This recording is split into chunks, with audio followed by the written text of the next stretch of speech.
What's up, everyone? On this episode, we are talking about 3 ways to start a colt. We're going to get some expert advice from a girl by the name of Christa Smith. She's going to tell us kind of what her process is to colt starting, and we are leaving the Oklahoma City store now, headed to Reno, Oklahoma. Let's go.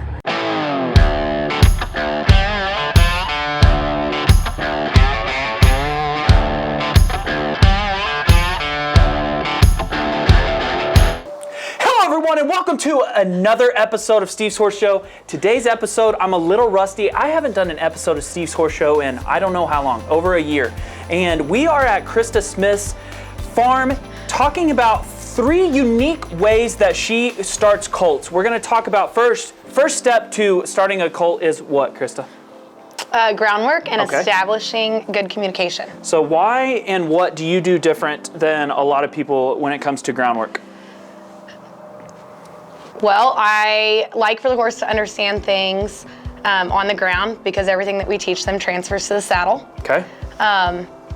They learn how to build confidence in themselves and in me. So do you say you're going to spend like 60 days with a horse, how many days would you typically spend with one on the ground before you get on it?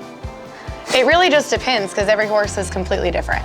So I have horses that, could go 4 or 5 days with some groundwork or maybe 2 weeks, 3 weeks. It really just depends on how reactive the horse is, how willing they are to learn, how confident they already are, and just trying to figure out what they need to learn and allowing me to give them the tools to be successful when I am ready to start riding them.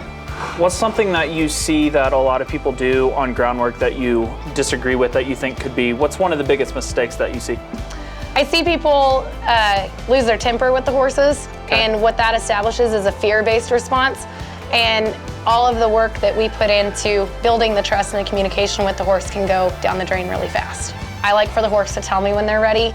I want to be pretty sure that by the time I climb in the saddle that we're not going to have any big blow-ups or mistakes. Because if a horse loses their mind when I'm riding them, then I'm setting them up for failure, which isn't fair to the horse. Okay, step number 2 is going at the horse's pace is what Christa thinks is the most important thing to starting a colt. What does going at the horse's pace mean? It means that we give the horse all of the tools that they need to move on to the next step.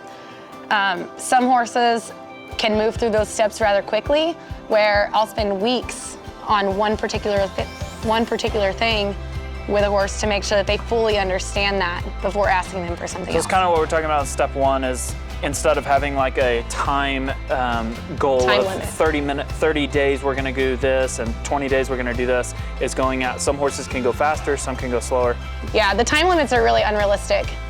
I would say partially because of the horse's mind. Some of them are more young and immature, and partially because the trainers we are all different. We all train differently. There's things that some person might be really, really good at, and somebody else might excel in this. And so trying to put the horses into a box and say, oh, I can get this done in this amount of time isn't really fair to the horse, because you're either pushing them past what they're really capable of without allowing them to move through that at a consistent and steady pace. So talk to me about like getting them through these paces at certain times.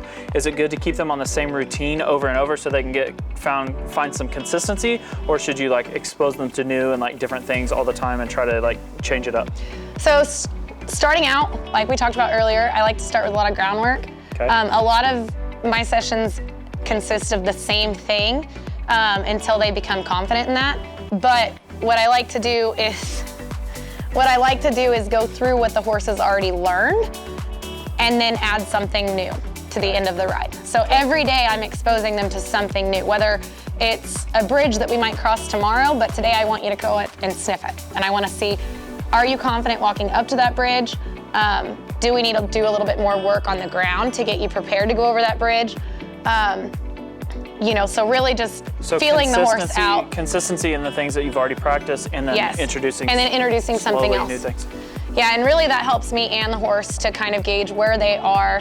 Have I done all of my work to prepare the horse properly? Do I need to do more preparation in that area, or are they just ready to take the reins and go?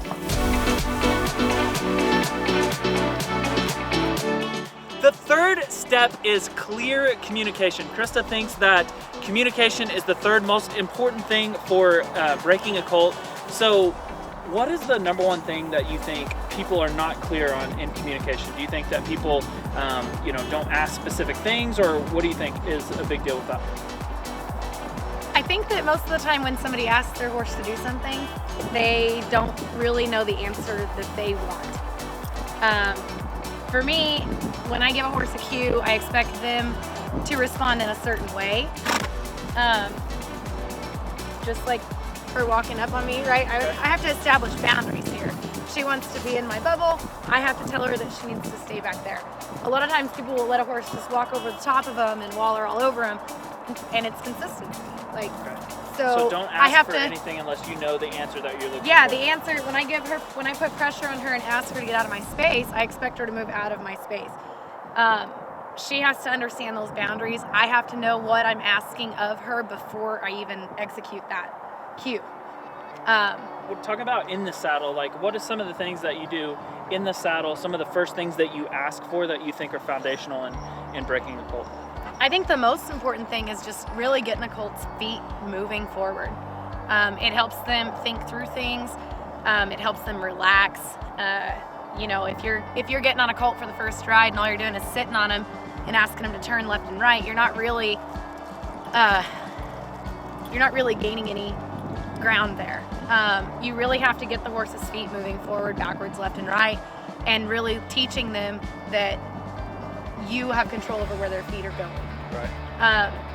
That goes back to our second point, making sure that the horse is ready for certain steps. Obviously, if this was the first day that I saddled this horse up, I wouldn't get on her out in the open and ask her to go trot or lope across pasture. That's setting her up for failure. Right. So with my groundwork, making sure that she's confident in things, with the communication, all of that, just really teaching her what it is that I want from the get-go in all of those steps. Talk to me about pressure. How important is that with starting a horse from the beginning? So typically horses learn from the release of the pressure, not the pressure itself.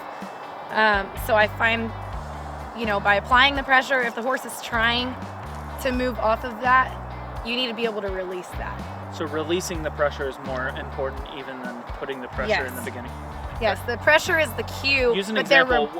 Use that in an example. Would that be on the ground or in the saddle or all of the above? All of the above. So if I was riding this horse and I asked her to walk forward and I squeezed with my legs and she took a step forward, I would release the pressure of my legs. I expect her to keep walking forward until I lift with my reins and ask her to slow down. So she has to learn how to move away from that pressure, and then what is her job afterwards.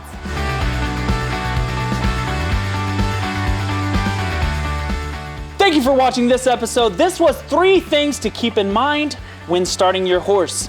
If you have any questions or want expert advice, you can get with Christa Smith from Cross Creek Horse Training in El Reno, Oklahoma. Let me know where I need to go next on Steve's Horse Show.